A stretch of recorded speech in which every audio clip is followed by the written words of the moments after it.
And I welcome the Minister to the House, and I very much appreciate the opportunity to speak on this issue. Like, I suppose most people in this House, I have family members abroad.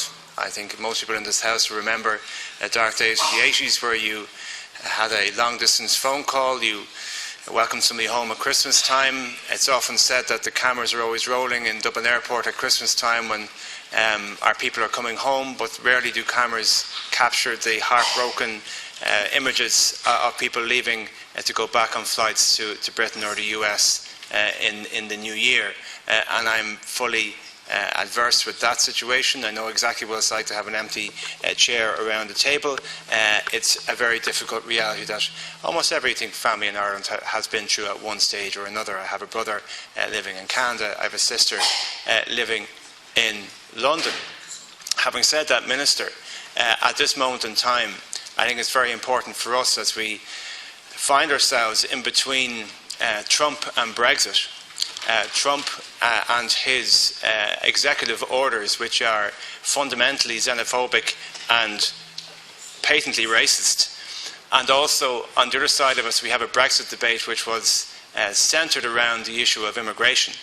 That we have as Senator Higgins has quite rightly said, an international, historic, moral obligation to tell the world of the story of the Irish.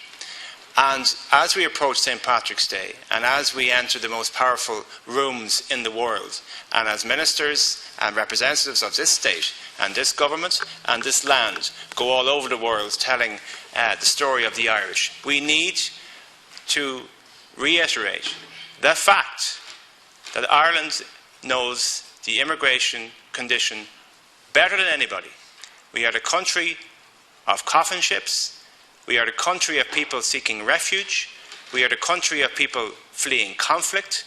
We are the country who knows exactly what suppression of rights are all about. And at this moment in time, at this historical moment in time, the first Patrick's Day since Brexit, the first Patrick's Day since Trump, that we have a moral historic obligation to say that and to stand for something much more deeper and much more profound than just for our own Irish diaspora. Billy Laws and myself have been working with the Migrant Rights Centre to try and to correlate the two issues of the 50,000 undocumented Irish in the States and the 26,000 undocumented workers here. The two issues are the very same. There is absolutely no difference between them. So I'm telling you now, Minister, myself and others have been working on a project to stand in solidarity with those who feel fearful at this great time of fear and uncertainty.